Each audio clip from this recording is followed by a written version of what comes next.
INA Podcast.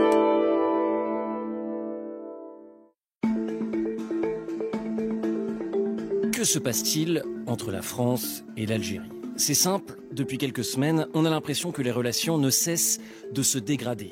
Oui, car la liste des sujets de tension s'allonge. Le débat régulier sur l'expulsion des ressortissants algériens sous OQTF. L'arrestation en Algérie de l'écrivain Boualem Sansal. L'arrestation en France d'influenceurs algériens. L'épineux cas du Sahara occidental. La polémique autour de la dénonciation ou non des accords de 1968.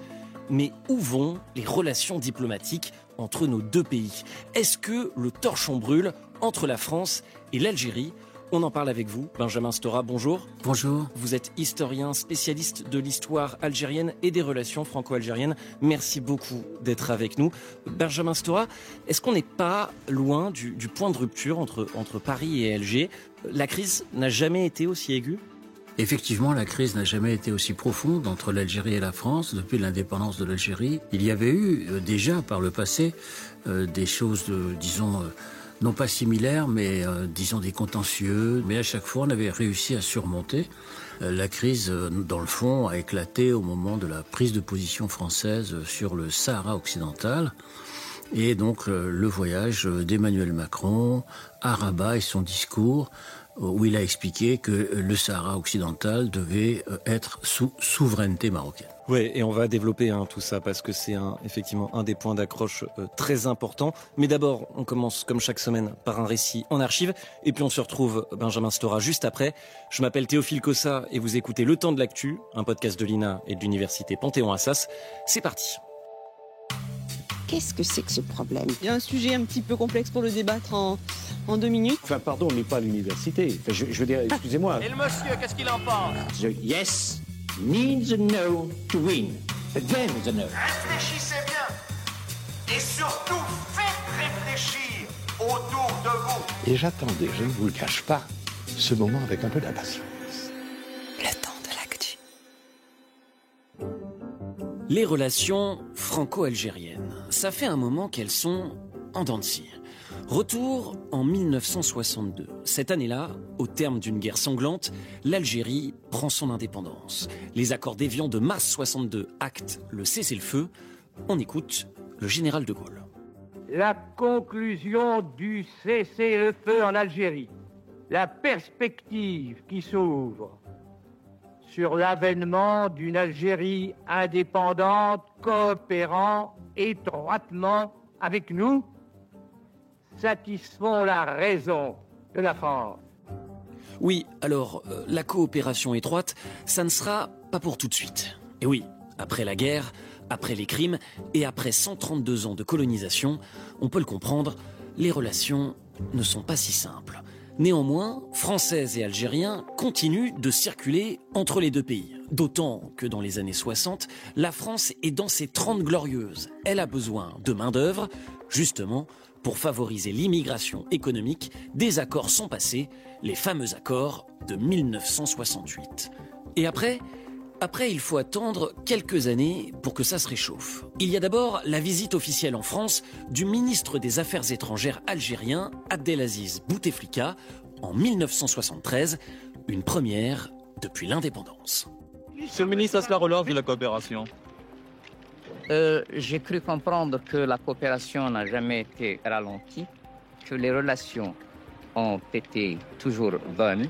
Elle pourrait devenir excellente avec des perspectives extrêmement ambitieuses d'ailleurs, aussi bien pour la région à laquelle nous appartenons que pour la France et l'Europe. Puis il y a, en 1975, la visite du président Valéry Giscard d'Estaing à Alger. La France historique salue l'Algérie indépendante. En 1980, c'est son successeur François Mitterrand qui veut lui aussi arrondir les angles. La France et l'Algérie sont capables de surmonter et d'assumer les déchirements du passé. Il y a déjà bien longtemps que ces choses auraient dû être dites. En 1983, c'est cette fois le président algérien Chadli Benjedid qui est en visite en France. Encore une première depuis l'indépendance, remontée des Champs-Élysées en grande pompe, dépose d'une gerbe sur la tombe du soldat inconnu sous l'Arc de Triomphe, la réconciliation semble enfin scellée. Sauf que non. Car les années 90 vont réserver au couple franco-algérien des temps plus sombres. À cette époque, c'est la guerre civile en Algérie. Le gouvernement en place se bat contre différents groupes islamistes, notamment le GIA, le groupe islamique armé, et le conflit va s'exporter sur le sol français. Décembre 94, prise d'otage d'un avion Air France entre Alger et Paris. Juillet 95, explosion d'une bombe dans le RER B à la station Saint-Michel en plein Paris. Mars 96, cette fois c'est un monastère qui abrite des moines français en Algérie qui est visé. Depuis le 18 avril, on était sans nouvelles des 7 moines français. Nous avons tranché la gorge des 7 moines, affirme le communiqué. Et les relations franco-algériennes vont se tendre encore quand la France émet des doutes sur l'élection à la présidence d'Abdelaziz Bouteflika en 1999, qui ne manque pas de répliquer. Cette forme de tutelle, cette forme de protectorat, cette forme de souveraineté limitée est absolument inacceptable avec moi.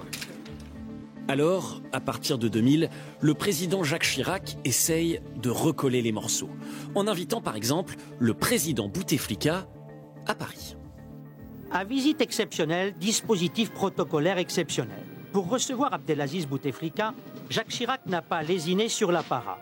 Tapis rouge de 234 mètres de long déroulé au pavillon d'honneur d'Orly. Garde républicaine et les 3 corps d'armée au garde à vous.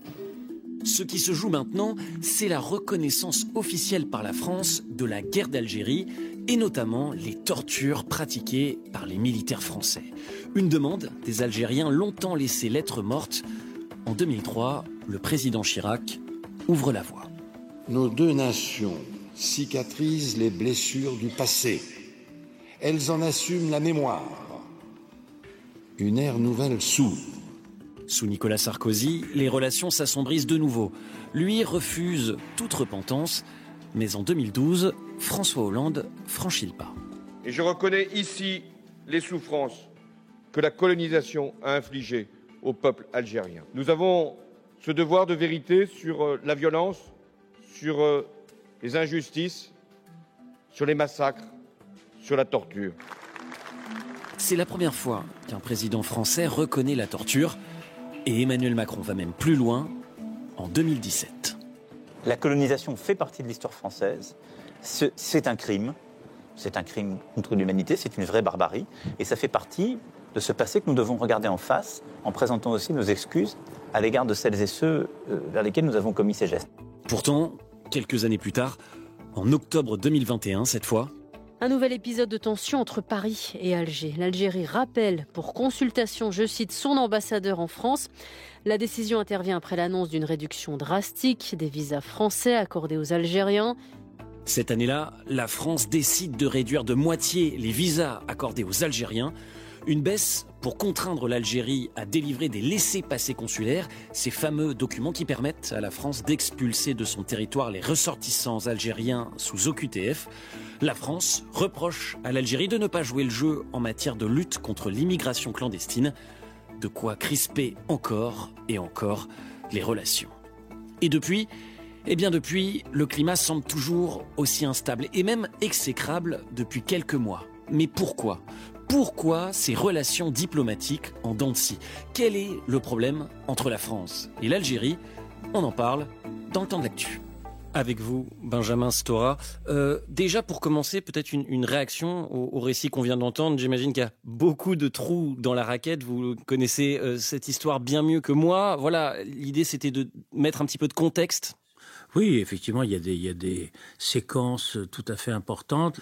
Il y a également d'autres épisodes, disons, qui ont jalonné cette histoire, notamment le fait qu'un traité d'amitié devait être signé entre la France et l'Algérie en 2003-2004, avec la visite de Jacques Chirac à Alger, qui avait été une visite extrêmement chaleureuse et triomphale, entre guillemets, mais qui s'est malheureusement arrêtée par l'adoption par l'Assemblée nationale française d'un texte visant à expliquer que la colonisation, dans le fond, avait été positive pour les Algériens, ce qui n'a pas été bien sûr bien reçu en Alger. Et donc, il y a eu à nouveau, disons, cette interruption, et puis des reprises graduelles, ponctuelles, tout au long de ces années. Vous l'avez très bien mentionné, avec le discours de François Hollande. Il y avait eu aussi un discours intéressant et important de Nicolas Sarkozy à Constantine, où il avait, en 2008, condamné, disons, la colonisation, qui est passé inaperçu. Mais il est vrai que le réchauffement tant espéré a eu lieu véritablement au moment de l'arrivée d'Emmanuel Macron et lorsqu'il a décidé de mettre en œuvre un certain nombre de préconisations que je lui avais suggérées.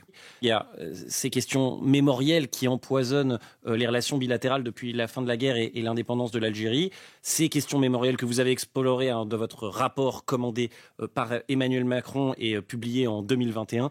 Et puis, il y a les récents événements, on les citait en introduction, qui ont aussi mis le feu aux poudres. On va faire dans le désordre. On peut commencer peut-être par l'arrestation et la mise en prison de l'écrivain franco-algérien Boualem Sansal par les autorités algériennes.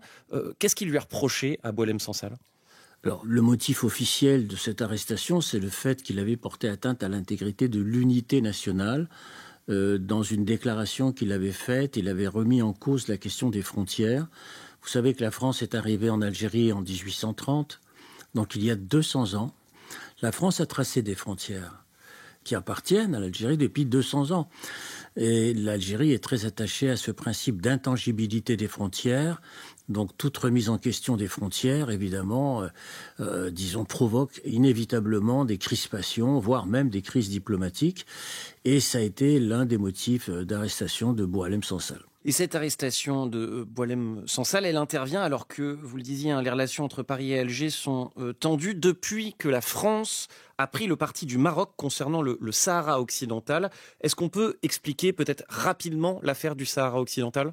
C'est une affaire assez complexe parce que ce qu'on appelle le Sahara occidental était en fait occupé par l'Espagne. C'était une colonie espagnole et l'Espagne a décidé de se retirer de cette partie saharienne.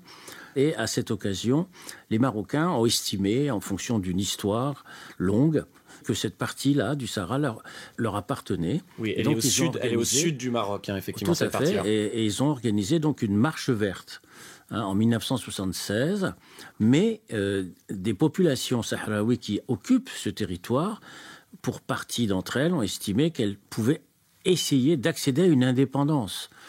Et donc, on est rentré dans un conflit, en fait, où des mouvements de type indépendantiste prônant la décolonisation, en fait, l'autodétermination, c'est-à-dire le Polisario, soutenu par l'Algérie, une guerre, disons, s'est installée entre, d'un côté, disons, le Maroc qui revendiquait donc cette partie du Sahara, et d'autre part, les indépendantistes du Front Polisario qui n'ont cessé de réclamer le référendum d'autodétermination. Donc voilà, on était dans cette situation où la France a essayé d'avoir une position depuis maintenant 40 ans d'équilibre entre ces deux grands pays que sont le Maroc et l'Algérie. Mais Emmanuel Macron, à l'été 2024, a décidé, disons, d'adopter une position beaucoup plus nette, c'est-à-dire celle de la souveraineté marocaine, je reprends ces mots, sur cette partie du Sahara occidental, ce qui a provoqué la colère d'Alger et la glaciation des relations diplomatiques entre les deux pays. Autre arrestation qui ont fait du bruit ces dernières semaines, celle d'influenceurs algériens installés en France par les autorités françaises. On leur reproche des propos haineux sur les réseaux sociaux, notamment des appels au meurtre d'opposants au régime algérien ou des propos haineux contre la communauté juive et la société française. Les autorités françaises ont émis les OQTF pour expulser ces ressortissants.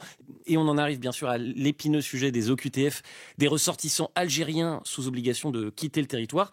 Des OQTF que la France a parfois bien du mal à faire appliquer car l'Algérie n'est pas toujours coopérative.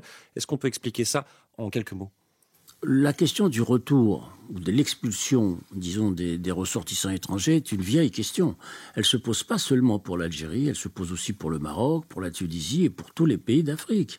Il y a toujours eu des difficultés à établir ce qu'on appelle des laissez-passer consulaires, c'est-à-dire le fait que les pays qui sont censés accueillir ces personnes délivrent des laissez-passer. Bon, donc le taux, disons, de ces laissez-passer était relativement faible. Passe, encore une fois, j'insiste, pas simplement pour l'Algérie, mais pour l'ensemble des pays du Maghreb. C'est vrai. 3000 laissez-passer consulaires délivrés par l'Algérie en 2024, donc c'est-à-dire 3000 autorisations pour récupérer des ressortissants algériens sur leur territoire. En tout cas, cette polémique, vous l'avez dit, de l'exécution des OQTF, elle est régulièrement de retour dans l'actu. Dernier événement en date à ce sujet, l'attentat au couteau survenu à Mulhouse le 22 février dernier, qui a causé 1 mort et 7 blessés. L'auteur est un ressortissant algérien arrivé illégalement en France en 2014, connu des services de police pour des faits en lien avec le terrorisme. Il était sous OQTF. L'Algérie avait refusé 14 fois de le reprendre sur son territoire. Forcément, effectivement, ça interroge. Pourquoi est-ce que l'Algérie refuse de reprendre sur son territoire ses ressortissants ? Elle refuse pas simplement ce ressortissant-là plutôt que d'autres. Ça fait partie d'une crise d'ensemble, tout simplement, et qui ne peut se résoudre que par un règlement d'ensemble sur le plan diplomatique et qui touche tous les aspects des relations entre la France et l'Algérie, l'aspect économique, bien sûr, mais aussi des aspects mémoriels. Et c'est pour ça que ce sont des questions difficiles. J'aimerais qu'on écoute une archive d'Emmanuel Macron. C'était en octobre 2022. On a durci le dialogue avec les pays d'origine. Vraiment ? Vous avez beaucoup entendu parler de cette crise, de cette tension qu'on a eue avec la Tunisie, le Maroc, l'Algérie. On leur a dit, si vous ne reprenez pas les gens à qui on demande de quitter le territoire, eh bien, on va restreindre les visas. Le levier de négociation que choisit à l'époque le président de la République, c'est la baisse des visas français délivrés aux ressortissants algériens. Et on l'a entendu dans le récit documentaire, ça avait fortement crispé les autorités algériennes qui avaient rappelé leur ambassadeur. Avec l'Algérie, est-ce que le rapport de force marche ou pas du tout ? Effectivement, un des moyens de pression utilisés par la France peut être effectivement la délivrance des visas. Alors cette question des visas est extrêmement importante parce qu'il existe, pour l'Algérie, le Maroc et la Tunisie, une communauté maghrébine en France extrêmement importante. Il y a près de 1 à 2 millions d'Algériens qui vivent en France, 1 million officiellement d'étrangers, mais 1 million de franco-algériens. Et par conséquent, il y a un espace mixte de circulation entre les deux pays qui est considérable. Parce que tout le monde a de la famille d'une rive à l'autre de la Méditerranée, c'est des millions de personnes. Donc si vous décidez de durcir des visas, ça veut dire que ça va être très difficile quand on habite en Algérie, au Maroc et en Tunisie, à venir voir sa mère, son père, son frère, ses parents. Et inversement, lorsqu'on habite en France, on va avoir du mal à dire « je vais quitter la France pour aller en Algérie ou au Maroc parce que je vais avoir peur de ne pas avoir de visa pour revenir occuper mon travail, pour venir retrouver ma famille, retrouver ma femme et mes enfants, etc. » Donc vous imaginez maintenant ce que ça représente, cette question des visas. Il y a un côté presque affectif sur cette question qui est très très importante et qui touche pas simplement l'Algérie, qui touche l'ensemble des pays à la fois du Maghreb et de l'Afrique subsaharienne. Au sujet justement des visas, de permettre cette circulation, faciliter cette circulation entre la France et l'Algérie, il y a les accords de 1968 dont on a beaucoup entendu parler ces dernières semaines. Une partie de la classe politique française, notamment la droite et l'extrême droite, demande la dénonciation de ces accords de 1968, c'est-à-dire de les supprimer. Déjà, qu'on comprenne bien, qu'est-ce qui permettent aujourd'hui ces accords de 1968 ? Les accords de 68, elles avaient été décidés par le général de Gaulle pour essayer de réguler le flux migratoire qui existait entre l'Algérie et la France depuis l'indépendance de l'Algérie en 62. Dans la mesure où, depuis 62, il y a énormément de gens qui sont partis d'Algérie et qui sont venus s'installer en France. Alors, il y avait bien sûr les Européens, les pieds noirs, en fait, mais avec eux également les harkis, leurs familles, mais également les travailleurs immigrés algériens en France, puisque nous ne l'oublions pas, dans ces fameuses années 60, ce sont les 30 Glorieuses, une période d'expansion économique. Donc, il y a eu, par conséquent, un déplacement considérable de population entre l'Algérie et la France, de sorte que le général de Gaulle a décidé de réguler ce flux. Donc, c'est une mesure, en fait, de régulation, voire de restriction Mais par rapport aux travailleurs algériens qui n'étaient pas français, en compensation, eh bien, il leur avait été accordé d'avoir ce qu'on appelle le regroupement familial, c'est-à-dire la possibilité de faire venir sa famille en France, puis aussi la carte de résidence plus facilement obtenue, une carte de résidence de 10 ans, une forme de compensation dans une situation de régulation des flux migratoires. Mais c'est devenu un enjeu progressivement idéologique et politique. Séparé, disons, des enjeux économiques de l'époque, sans contextualisation historique, c'est devenu un enjeu de politique intérieure, disons-le clairement, dans la politique franco-française. Bon, on comprend, l'ardoise est chargée du côté des deux pays, mais alors, la question est peut-être un peu candide. L'Algérie et la France ont intérêt à ce que leurs relations diplomatiques s'apaisent, non ? Tout à fait, parce que il y a des intérêts à la fois économiques, on n'en a pas beaucoup parlé, mais elles sont importantes. Il y a beaucoup d'entreprises françaises qui existent en Algérie. 13% de notre gaz consommé, par exemple, en France, vient d'Algérie ? Tout à fait, absolument. Donc, nous savons maintenant toute l'importance qu'a la production de gaz, notamment à la faveur du conflit en Ukraine avec la Russie. Donc il y a les intérêts économiques, bien sûr. Les intérêts humains, c'est-à-dire que j'évoquais la question de cette communauté algérienne très importante en France. 3 millions de ressortissants français ont un lien avec l'Algérie. Indépendamment des Algériens, il y a aussi des gens qui ont un lien avec l'Algérie, un lien affectif, un lien de mémoire. On a avec aucun autre pays colonisé un tel lien. Aucun.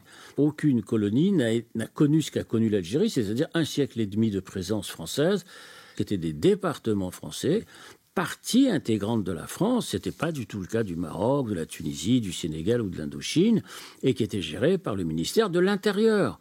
Et donc, la France et l'Algérie ont intérêt à chaque fois à essayer, selon moi, d'aplanir ces difficultés qui sont somme toute classiques, normales, évidentes, compte tenu de cette histoire très très particulière. Et on va y revenir de ces perspectives pour peut-être arranger les relations durablement dans les prochains mois. Il y a une polémique récemment en France. Le journaliste Jean-Michel Apathy a comparé les horreurs faites par les militaires français au massacre d'Oradour-sur-Glane par les nazis pendant la Seconde Guerre mondiale. Ça lui a été beaucoup reproché. RTL, la radio sur laquelle il a eu ses propos polémiques, a décidé de le retirer temporairement de l'antenne. Il a finalement claqué la porte de la station. Elle est symptomatique en France, cette polémique, Benjamin Stora ? Oui, c'est très significatif. Bien sûr, je pense que la comparaison avec Oradour, naturellement, les historiens sont très méfiants sur ce type d'anachronisme. La spécificité du nazisme doit être étudiée en tant que telle et prise en tant que telle, c'est évident. Mais je pense que Jean-Michel Apathy avait utilisé cette référence historique pour mieux parler à l'imaginaire français qui connaît Oradour. Et cet imaginaire français qui ne connaît pas l'histoire de la conquête coloniale, qui s'est déroulée pratiquement entre 1830 jusqu'à la fin du XIXe siècle. Or, il y a eu des atrocités coloniales, c'est évident. Des villes ont été rayées de la carte. La ville de Larouat, dans le sud algérien, il y a eu 2500 morts.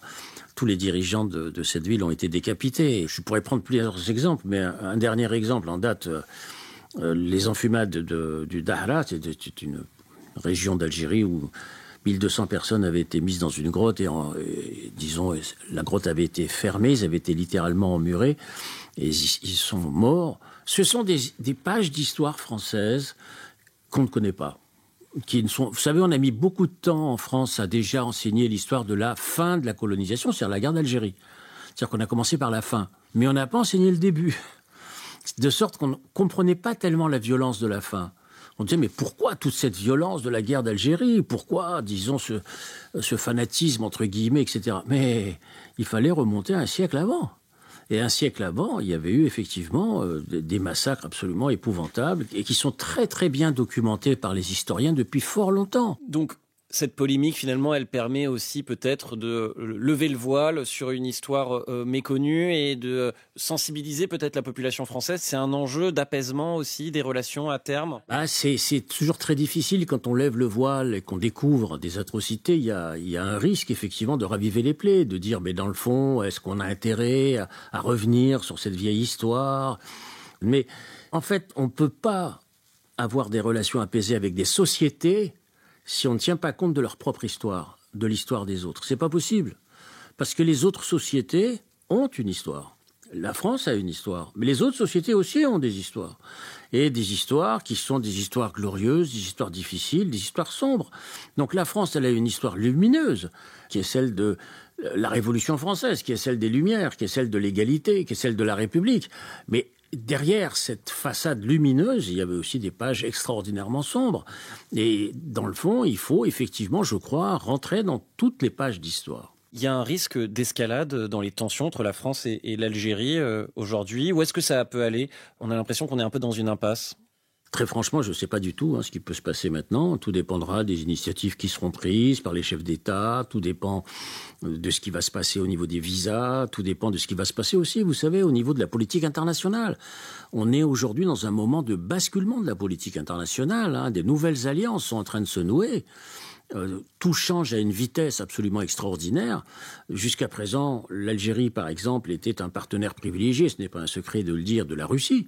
Et puis voilà que la semaine dernière, on apprend que l'Algérie a décidé de nouer un partenariat stratégique avec les États-Unis, avec Donald Trump.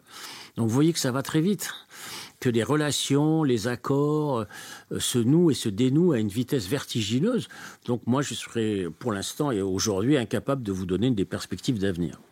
J'aimerais vous partager une dernière archive, une interview d'un architecte et urbaniste algérois, Halim Faïdi. C'était au micro de France Culture en 2021. L'Algérie et la France partagent beaucoup plus que la France avec aucun autre pays, y compris européen. Vous imaginez ce que c'est que la passerelle de la langue ? Pour moi, la moitié du chemin est faite. Moi, je pense qu'il faut attendre qu'une génération parte. Et puis, il y a une nouvelle génération, pour peu qu'elle n'eût pas été formatée incorrectement. Moi, je crois que le monde est en train de se rétrécir. Et puis, très, très vite, vous allez voir comment est-ce que l'Algérie et la France seront obligées de marcher la main dans la main, être solidaires face à, on va dire, des trusts beaucoup plus gros. Solidaire face à des trusts beaucoup plus gros. Évidemment, l'image résonne dans le contexte géopolitique actuel. Vous en pensez quoi, Benjamin Stora ? Non, je pense que c'est très optimiste comme façon de voir. Mais vous savez, l'histoire, elle ne s'efface pas. Elle se transmet de toute manière. Et on ne peut pas l'effacer.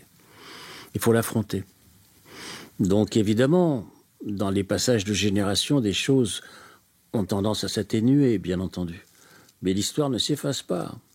Elle se transmet et elle fabrique des identités. Ces identités, elles peuvent être soit apaisées, soit meurtrières. C'est à nous de décider aujourd'hui de quel type de fabrication d'identité nous voulons. Celle de l'apaisement, celle de la connaissance des autres, celle du vivre ensemble, un vieux mot qu'on n'utilise plus beaucoup aujourd'hui, ou au contraire, le rejet, la stigmatisation, la haine de l'autre en permanence.